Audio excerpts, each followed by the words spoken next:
Hello and welcome to CCTV America. I'm Susan Roberts. As concern over Russia's action in Ukraine grows, European leaders meet in Brussels to talk about imposing more sanctions on Moscow. EU leaders accuse the Kremlin of direct aggression in eastern Ukraine, something the Russians have flat out denied. We have team coverage. Jack Barton, who is in Brussels, and Kate Parkinson is Donetsk. Let's start with Jack. So what came out of the meetings there so far, Jack?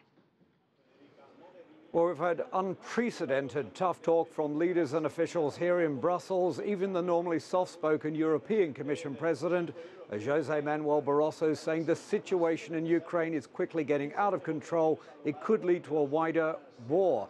Concerns we heard echoed by Lithuania's Prime Minister, who said that in effect here there was a war on Russia against Ukraine, and by default that meant a war against Europe. So extremely tough words. What we're not really certain, though, is whether we're going to get sanctions out of this meeting. Everybody wants tougher measures, but they're saying that the sanctions so far haven't worked because the aim was to prevent the escalation in eastern Ukraine, and that clearly hasn't happened.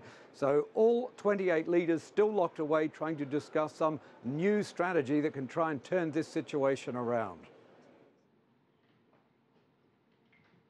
And Jack, the European leaders just elected Poland's prime minister to take over the job of European Council president and Italy's foreign minister to become a new foreign policy chief.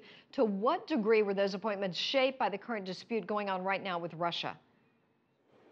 Very much so. Federica Mogherini, Italy's foreign minister, had really been a top tip for this job for months, but over the past few weeks she's come under fierce criticism from former Eastern Bloc member states, saying she is too compromising with Russia.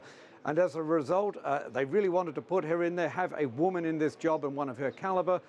But as a consequence of this, they have now named Donald Tusk, Poland's prime minister, to be the new European Council president, the man who will oversee the meetings between the 28 European leaders. He is one of the Kremlin's fiercest critics, and he has got this job despite the fact that he really doesn't have much mastery of the EU's two working languages, English or French. So this is a clear sign that European leaders right now are prioritizing the dispute with Russia far above the bloc's slowing economic recovery. Jack Barton, thank you so much, reporting live from Brussels. Moving on.